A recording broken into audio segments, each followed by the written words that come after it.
Hey, welcome guys to the More Than Mortgage podcast. I got a special guest today, Miss Sage Segrist. She's a Central High School track and field star, volleyball star, and just all around star. So, Sage, welcome. Thank you. Thank you very much. Thanks for having me. Um, Tell us a little bit about yourself.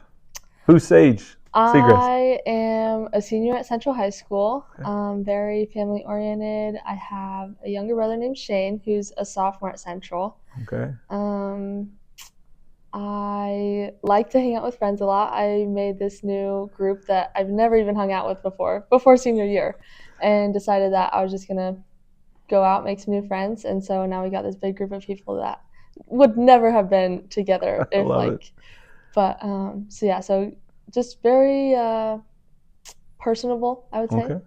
Very personable. Awesome. So, I believe you've made quite a name for yourself here in Grand Junction. Obviously, you excel in multiple sports in the classroom, and rumor has it you're now committed to go to Kansas State. When you hear all that, what goes through your mind? Honestly, just like gratefulness. Like I'm just grateful to be able to have the talents that I have that was given to me and that I've kind of created for myself, and just kind of grateful for everybody who like recognize it and be like, "Oh, good job for this, good job for that." Just kind of understanding that I am where I'm at, like just understanding that what I do is important and that I just need to keep working. That's awesome. You've been a Central Warrior since day one. I think you walk around with a ton of pride for who we are and what we stand for. Go Warriors. Um, how has Central High and the Grand Junction community shaped you as an athlete and a person? I think Central is a very, very good place to go when you're a student athlete. I feel like a lot of the teachers are very willing to work with student athletes, like trying to figure out what times to remake tests whenever you miss for sports, or trying to understand like eligibility is this week, like what do you need to do to be able to get eligible, and just kind of they're very very willing to work with you. And I That's feel like cool. they all have high standards, but like reasonably high standards to help each person succeed. That's awesome. Last year, you were our libero for the volleyball team. Again, go Warriors. Um, and this year, we've moved you out to the outside hitter on the Mhm. pin. Um, what's it been like making that transition, and what have you learned from it? I think just trying to be adaptive is something that I've learned. Just kind of trying to learn different things about different positions is very helpful in the game of volleyball. And just kind of learning more about myself, like what more I need to do to recover more, because it's obviously more jumping. And since I'm doubling with cross country and with volleyball, like that clash is kind of hard on the legs. And so just trying to figure out like nutrition, hydration, sleep, That's awesome. just kind of trying to figure out a secure balance. So we're about 5 weeks in. Are you feeling comfortable with kind of where you are and how that's going? Yeah, I feel pretty comfortable. The first couple of weeks were like, oh shoot, like this this is serious, like this is gonna be good. But now that it's further into the season, I feel like it's starting to settle down, and I'm That's finding my cool. way. On the track, let's be real, man. You've reached the top, state champion in the 800 this past year. Walk us through that race, that moment, and what it felt like to cross the finish line first. Going into the race, I was seated second, so I was not like, but it was very, very, very close. So I was like, Okay. okay, this is more of a competitive drive. And the year before that, I was knocked off the top of the podium, so I was gonna be third, and then Addie Ritzenheim beat me by like point something seconds. So I was like, oh dang it! Yeah. And so this year was more like anger, kind of Okay. like anger running, rage running. All right. And so I think there was just more of a competitive drive. And so after the gun went off, I led the way instead of trailing behind, who should Okay. have been in first. And so I just blew it out of the gates and just kept going, and everybody just followed. When did you know? Obviously, I've watched the video multiple times. When did you know you had it? Like, when was that moment of I'm stomping it now and I'm sending a message? When did you feel that? At what? It's 800 meters, so at Hmm. 600 meters or 700 meters, I mean, the gap at 700 meters was huge. So it obviously had to be before that. But Right. where was that moment where you were like, hey, no one's coming. I'm going to destroy them now? I think at the 500-meter mark, that is when everybody faced a headwind, and so that's when it was just determined on who really wanted it more, who could Okay. push harder. And I could feel Addie coming up behind me. I didn't know who it was at the moment, but I could hear and feel the footsteps behind me. And so in my mind, I'm just like, push hard here, like Okay. use your arms, like just going back to the basics, pump your arms, lift your legs, just like get it going. That's awesome. So you said something right there and it triggered me. You know, I'm into the mind and all that kind of stuff. What's a race like? Like, help someone who has never Mhm. been in a sprint race at that level. What senses? I mean, it sounds like you're using your hearing as much Mhm. as anything, right? Like so. Right. Walk me through a race in your mind and what's happening. Like even maybe let's do 2 minutes before the race. Mhm. What are you going through? What's your routine? And walk us through that again for someone who's never been a part of that. Right. Well, track is technically an individual sport, but it's really not. Like it's really a team effort. Like we all pray as a team before the race and like Okay. just kind of get the nerves out. Like we'll warm up as a team and we'll celebrate as a team, but it's an individual in a team sport. So really it's just trying to stay loose around your team and like trying to get in that headspace of like okay, let's switch from team aspect to individual aspect. Like, this is on you, this is where you need to go, this is what you need to do, and kind of just, I would say, staying loose and not having as high of expectations for myself. Okay. Fair enough. What are you sensing during the race? Like, are you listening for those footsteps? Like, it sounds like you know these kids by name Mm-hmm. that are your competitors. Right. If I were to say, hey, what's Addie's footsteps sound Mm-hmm. like? Do you know what her pace sounds like? Do they sound the same? Like, do you know it's her? Like, I what don't. gives you that? Okay. I don't know exactly who it is in some of the races. In most of the races, I'll know, like based on their times. Like, okay, this person will be somewhat close, or this person will be faster, or like Okay. just kind of basing it off of what their technical paces are. But really, running is a mental battle. Like I would say it's about 80% mentality and 20% skill. Like 20% skill being like knowing when to kick, knowing when Yeah. to get out fast, like where to pass a person. But in But some cases, that might still be that habit, though, right? Or right. that mental, because it's more of you knowing yourself Mhm. when to kick and all that. That makes sense. That Right. totally. So, when the lights are bright, whether it's a state championship race or a volleyball match, how do you mentally prepare yourself to compete? I would say again not having high expectations. I feel like when I set myself to have higher expectations, I tend to not meet those Okay. expectations. So if I just go in and just be me Jedi without, mind tricks here. yeah, just being me without having like specific, like obviously I want to win. Like Yeah. that Oh, for sure. I hate losing. I love winning. And like just going in without expectations just kind of helps to ease my mind of just, I don't know, I feel like it's almost a winner's mentality in a Yeah, for way. sure. Winners win, right? Like yeah, just go out there and do what you do. Like you don't need to. You were talking the other day in one of your cross country races. Mhm. You felt like you did the last kick, and then all of a sudden, this kid kicked on you. Right. How do you prepare for that? Do you have to know that racer? Like, do you try Mhm. to? I think she was a sophomore, and so I Right. think that even made you madder. But Yeah. do you prepare for that? Do you like research and go, hey, this kid likes to kick? Mhm. Does coach like how do you game plan? Obviously, we know how we game plan in volleyball, but how do you Right. game plan in track for cross country for that?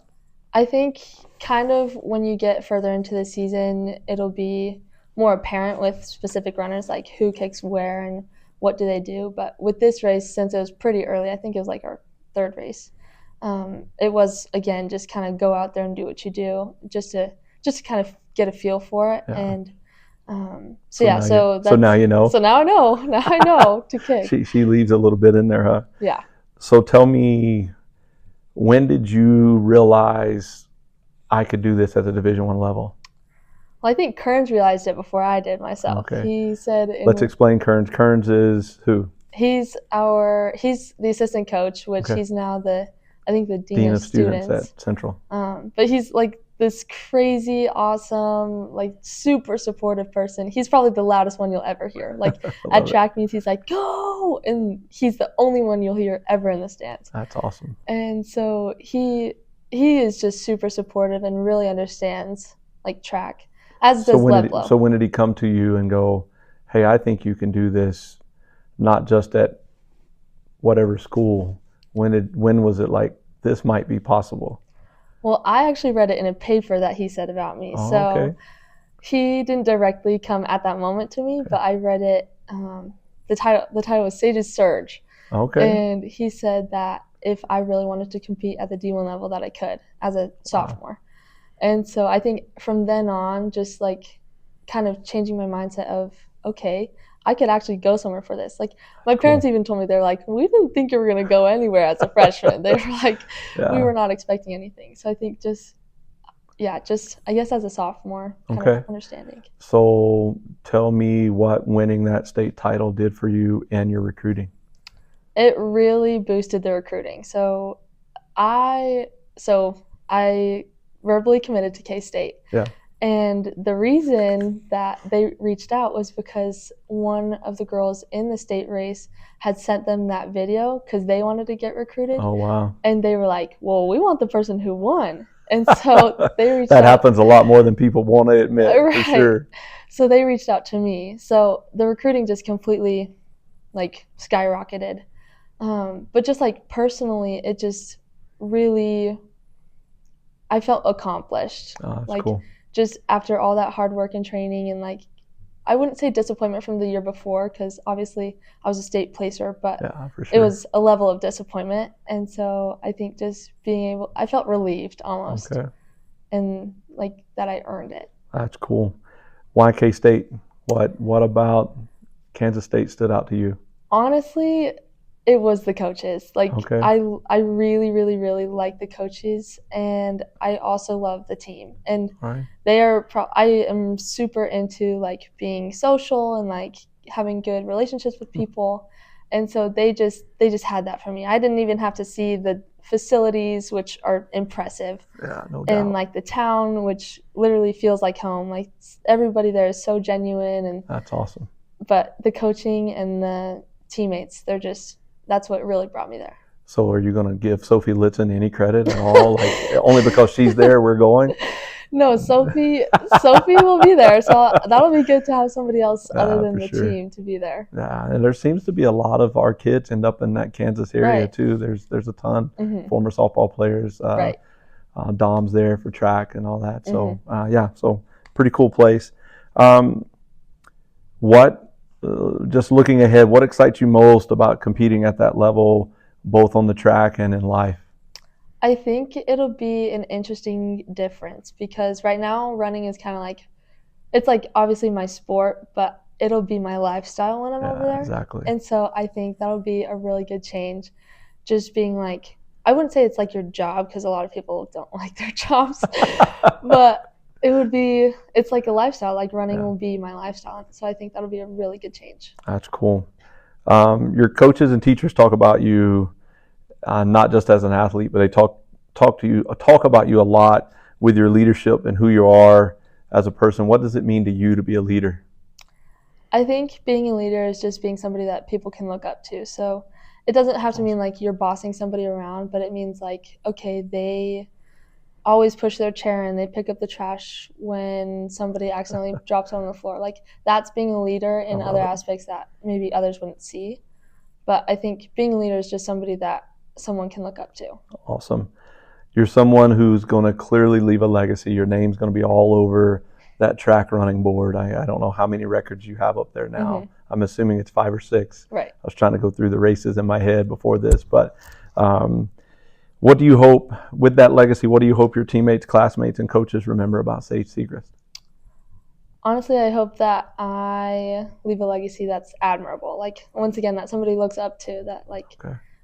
obviously it's cool that I'm pretty good at track, but just I want to be a good person too. So I want to That's be cool. somebody that like everybody's like, oh, Sage was such a good person. Like, do you remember Sage? Sage Okay. this. Like, I think that's something that's really important to me. What's the balance in your life that volleyball brings to running? Because clearly you should be running full time. Leblo, you owe me. Clearly, you know what I mean. Like, Mm-hmm. I'm pretty sure you could be a state champion in cross country. with ease at the 4A level. I don't Mhm. know all the different levels, but runners are fast no matter what level they're in. Yeah. But the reality is you've chosen to also play volleyball. So what Mhm. role is it a level of relief? Is it a level of mind freedom Mhm. because it's not running? So Right. what role does volleyball play in this athletic journey for Sage? Well, volleyball I've kind of loved always, and so I think, well, that aside, but Yeah. I think it definitely helps mentality. I think volleyball again is a sport that's like 50% mentality and the other Yeah. 50 is skill. And so I think that really helps my mind in being when I know how to like flush mistakes or kind of focus on myself or when to try to help my teammates Yeah. out. Just I think it definitely helps with mentality in a lot of aspects. At the beginning, you mentioned that you're just grateful to have the skills and the abilities that you have. I think my question to you would be, when you think about your journey overall, volleyball, track, Central High, Mm-hmm. Leblo, Kearns, our coaching staff with volleyball, your teachers, what are you most grateful for? I think I'm really grateful for support. Okay. Like, I think support and just having people there for me when I need it. I think that's what I'm really, really grateful for. So, like, my parents, super grateful for them, obviously. Like, they drove me everywhere. They go to the track meets, they go to all the volleyball games. Like, I think support is one of the top things for me. Awesome. If you could write one sentence on a banner and hang it in the gym at Central High, or I will say gym, but or the track. Obviously, Mm-hmm. we use Stoker as our track, but if you could hang a banner with one sentence on it to inspire the next generation, what would it say? I would write mm, probably like I don't know, maybe be a bee or something like, cause, Be a cause baddie. Let's be a baddie. yeah. Um, but like That's awesome. I don't know. I feel like, or like a bumblebee maybe Uh, because be a bee. I was thinking the B word. oh Sorry, I no went bad, no guys. So be a no baddie. yeah because like they're sweet. Okay. They make honey, so they make others sweet, I see where you are. and Total. then We might need to record that one again. No, I'm just kidding.